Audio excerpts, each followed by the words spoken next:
Hello and welcome to WION Live Broadcast from Washington, D.C. I'm Nick Harper, and these are the top stories of the hour.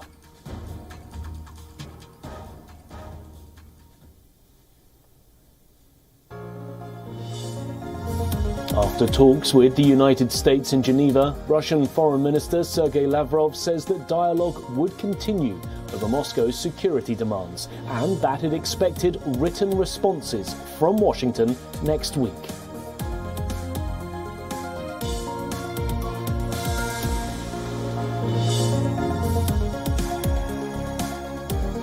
US Secretary of State Antony Blinken tells his Russian counterpart Sergei Lavrov that the US is still committed to resolving the differences peacefully through diplomatic paths.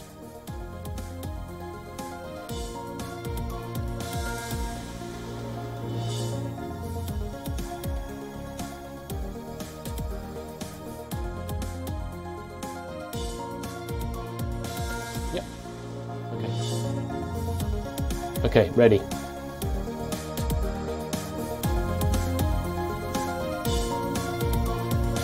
French oil giant Total Energies announces its withdrawal from Myanmar over worsening human rights abuses since a military coup, a move that will deprive the junta of a major source of funding.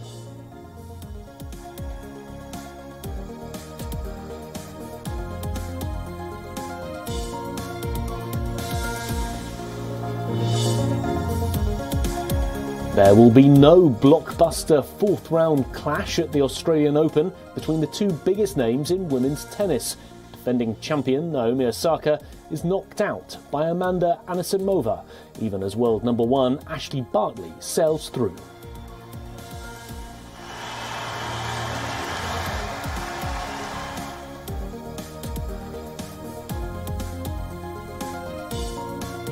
And Meatloaf, the flamboyant US rock star who rose to global fame with his debut Back Out of Hell album, passes away, aged 74.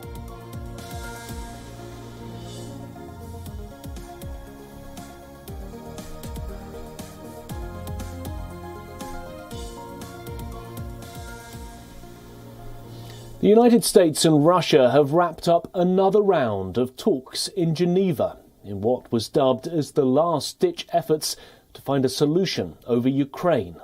The 90-minute-long meeting in Geneva was another Western diplomatic scramble to avert a potentially devastating new war in Europe. The talks have ended with Foreign Minister Lavrov accusing NATO of working against Russia and also claiming that the West is not good at keeping promises.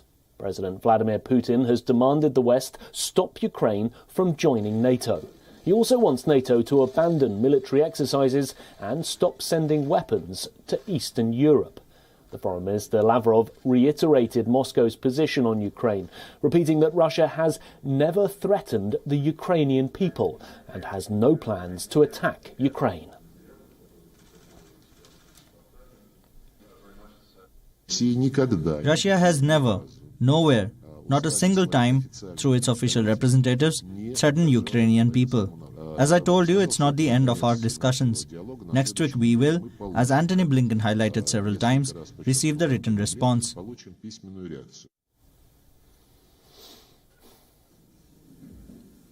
Russia's foreign minister has also described the talks as a useful and honest discussion, sending contradictory signals and leaving the door open to further diplomacy. The US will present Russia with a written response to its security red lines next week. Meanwhile, the US Secretary of State has repeated the usual warning of a swift response, once again, asking Russia to address their concerns as well. Our objective is to determine whether Russia is prepared to take the diplomatic path and other necessary steps to de-escalate the situation in Ukraine and ultimately to resolve our differences through diplomacy and through dialogue. The discussion today with Mr. Lavrov was frank and substantive. We also know from experience that Russia has an extensive playbook of aggression short of military action, including cyber attacks, paramilitary tactics, and other means of advancing their interests aggressively without overtly using military action those types of Russian aggression will also be met with a decisive, calibrated, and again, united response. Well, let's take a step back for a moment and look at what's happening behind the diplomatic curtain. Russia has flown 2 nuclear-capable strategic bombers over the Arctic. The 2 Tupolev T-160 aircraft can carry up to 12 short-range nuclear missiles. They were in the air for 13 hours. The flight was conducted over the neutral waters of the Arctic Ocean, the Barents Sea and the White Sea. Russia carries out similar training flights over the Arctic, Atlantic and Pacific Oceans, as well as over the Black and Baltic Seas on a regular basis. Some of the NATO members have called this unhelpful sabre-rattling. A Russian submarine has test-fired a Caliber cruise missile against a land-based target from the Sea of Japan. This, according to Russia's defense ministry. It comes amid Russia's announcement that its navy will conduct a series of military drills this month. The drills will involve all its fleets in the Atlantic, Pacific, Arctic and Mediterranean. Russia is sending 2 battalions of S-400 surface-to-air missile systems to Belarus to join military drills there next month. It includes 8 anti-aircraft missile systems each. Russian military forces and hardware began arriving in Belarus this week for an Allied Resolve drill. The Ukrainian Defense Ministry has also released footage showing its soldiers conducting drills near annexed Crimea. Soldiers practice rapid deployment of BM-21 Grad multiple rocket launchers. They carried out tactical military exercises at a shooting range in the Kherson region. There's rising fears that a simmering conflict in Ukraine's eastern Donbass region could erupt into open war. Russia annexed Ukraine's Crimea region in 2014.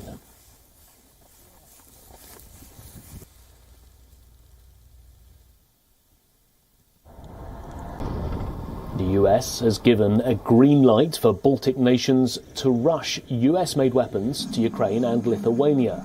Lithuanian Defense Ministry has confirmed that his country was sending defense and other aid to Ukraine. This in order to deter Russia from attacking. Latvia has signalled that its intentions are to send both lethal and non-lethal defence equipment to Ukraine. Estonia says it has plans to send dozens of Javelin anti-tank missiles. Russia has accused the West of plotting provocations in Ukraine. The spokesperson for the Foreign Ministry in Russia has said that the West's claims of a Russian attack were a cover for staging large-scale provocations of their own. She was seemingly referring to the delivery of weapons to Ukraine by British military transport planes. В настоящее время западные и украинские средства массовой информации, а также официальные лица стали еще более активно тиражировать спекуляции на тему скорого вторжения России на Украину. Так они это формулируют. Мы убеждены, что целью этой кампании является создание информационного прикрытия для подготовки их собственных масштабных провокаций, в том числе военного характера, которые могут иметь самые трагические последствия для региональной и глобальной безопасности. Well, ahead of the Geneva talks, the US president gave an elaborate speech on Russia's intentions and suggested, I quote, a minor incursion would call for a weaker response. Well, this statement led to confusion at this crucial time when allies are scrambling to get behind a unified message. And the statement didn't set well with Ukrainian President Zelensky either. Here's what happened. If any assembled Russian units move across the Ukrainian border, that is an invasion. U.S. President Joe Biden on Thursday in damage control, one day after his remarks sparked some confusion and consternation among allies. At a news conference Wednesday, Biden seemed to suggest that a smaller-scale Russian military incursion into Ukraine might be met with a weaker U.S. response. Russia will be held accountable if it invades, and it depends on what it does. It's one thing if it's a minor incursion, and then we end up having a fight about what to do and not do, etc. In a statement shortly after, White House Press Secretary Jen Psaki tried to clear things up. Quote, "If any Russian military forces move across the Ukrainian border, that's a renewed invasion, and it will be met with a swift, severe, and united response from the United States and our allies." But that didn't soothe the president of Ukraine, Volodymyr Zelensky, who tweeted on Thursday morning, quote, "We want to remind the great powers that there are no minor incursions and small nations, just as there are no minor casualties and little grief from the loss of loved ones." Biden on Wednesday said he expected Russian President Vladimir Putin to launch some kind of action against Ukraine, but said that the repercussions of a fresh invasion would be a disaster for Russia. My guess is he will move in. He has to do something. But Biden's minor incursion remarks sent Western leaders scrambling to get behind a unified message. U.S. Secretary of State Antony Blinken met ministers from Britain, France, and Germany in Berlin on Thursday. If any Russian military forces move across the Ukrainian border and commit new acts of aggression against Ukraine, that will be met with a swift, severe, united response. Russia has massed tens of thousands of troops on its border with Ukraine, and Western states fear Moscow is planning a new assault on a country it invaded in 2014. Russia denies it is planning an attack, but says it could take unspecified military action if a list of demands are not met, including a promise from NATO never to admit Kiev as a member. Some officials privately expressed frustration at Biden's remarks, although they describe them as a gaffe, unlikely to alter Moscow's calculations. In a move to further exert pressure on the Lukashenko government, the United States has charged 4 Belarusian officials with aircraft piracy. This in response to last year's diversion of a Ryanair flight. Belarus was widely criticised last year for diverting the passenger flight to Minsk to arrest opposition journalist Roman Protasevich. 4 officials who have been charged are the Director General and Deputy Director General of Belarus's State Air Navigation Authority and 2 state security officers. The charges announced by federal prosecutors recounted how a regularly scheduled passenger plane travelling between Athens, Greece and Vilnius, Lithuania was diverted to the Belarusian capital on May the 23rd last year. According to prosecutors, officials used a false bomb threat to divert the flight, following which Protasevich was detained. FBI officials have termed the incident as a reckless violation of air guidelines. The incident had sparked global outrage and prompted sanctions from the US, the UK and the European Union. Ryanair CEO also referred to the incident as a state-sponsored hijacking. Journalist Roman Protasevich ran a popular messaging app that helped organise mass demonstrations against Belarus's authoritarian ruler, Alexander Lukashenko. The 26-year-old left Belarus in 2019 and faced charges there of inciting riots. Lukashenko's return to power in 2020 triggered massive unrest throughout the country. Opponents have called the election rigged. Hundreds of anti-government protesters have been killed and several opposition leaders have been detained in a state-sponsored crackdown.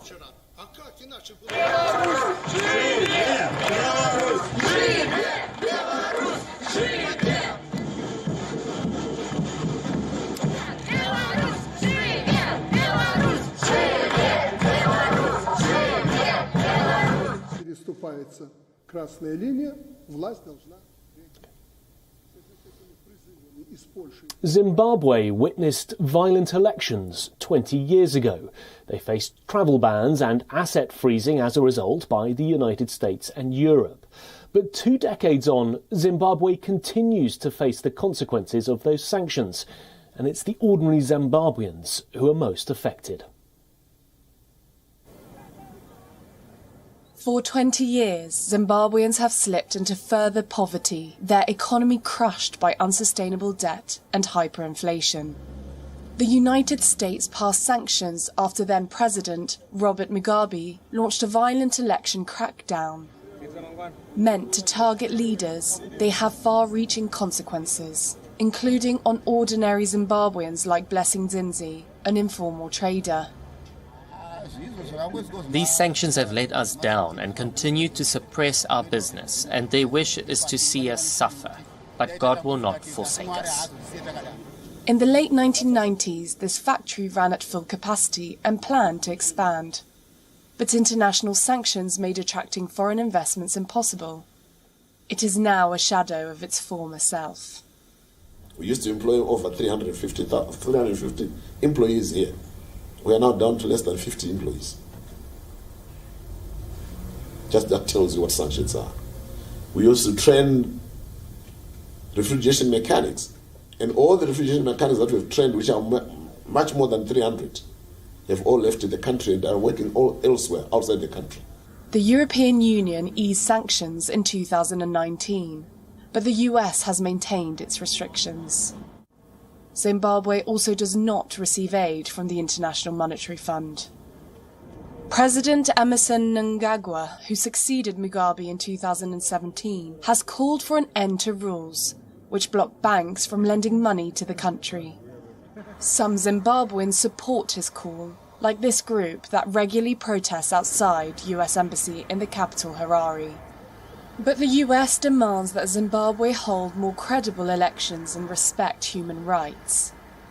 It also wants the country to adhere to a court ruling to pay $9 billion in compensation to white farmers whose properties were seized during Mugabe's land reforms. The protesters, though, demand that the sanctions be scrapped unconditionally. We don't want conditions to be given to the government or the people of Zimbabwe to say do this so that we'll remove sanctions.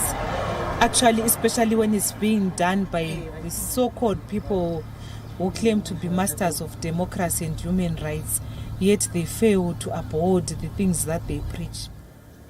But the US refuses to carry blame for Zimbabwe's economic state.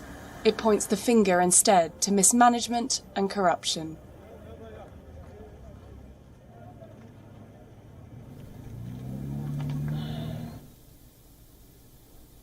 The British superstar singer Adele has announced the postponement of her Las Vegas shows, just one day before they were all set to kick off. Adele took to Instagram to announce the reasons behind the unforeseeable delay in a tearful and apologetic video post. Hi, listen, I'm so sorry, but my show ain't ready. We've tried absolutely everything that we can to put it together in time and for it to be good enough for you, but we've been absolutely destroyed by delivery delays and COVID. Half my crew, half my team are down with COVID, they still are. And it's been impossible to finish the show. And I can't give you what I have right now. And I'm gutted. And I'm sorry it's so last minute. We've been awake for over 30 hours now trying to figure it out, and we've run out of time, and I'm so upset and I'm really embarrassed, and I'm so sorry to everyone that's travelled again. I'm really, really sorry. I'm really sorry. We're on it. We're going to reschedule all of the dates. We're on it right now. And I'm going to finish my show, and I'm going to get it to where it's supposed to be. Now for you, I'm so sorry. It's been impossible. We've been up against so much, and it just ain't ready. I'm really sorry. A Lebanese museum is returning the artefacts taken from Syria's ancient city of Palmyra. 5 Roman artefacts from the ancient city, which had been on display at the Nabu Museum in northern Lebanon, will soon be returned to their original homeland. Well, with this, it's a wrap on today's edition of WION Live Broadcast. We'll be back on Monday, same time, same place. Thanks for watching.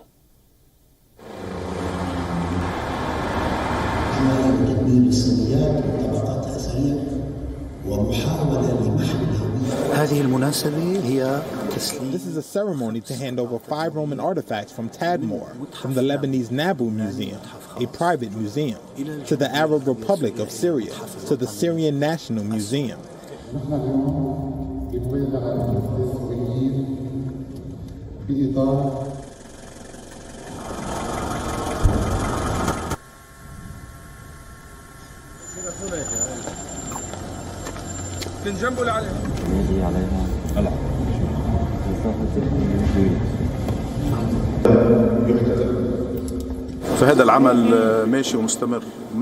This work is going on with my conviction that antiquities are not only a national treasure, but a human treasure.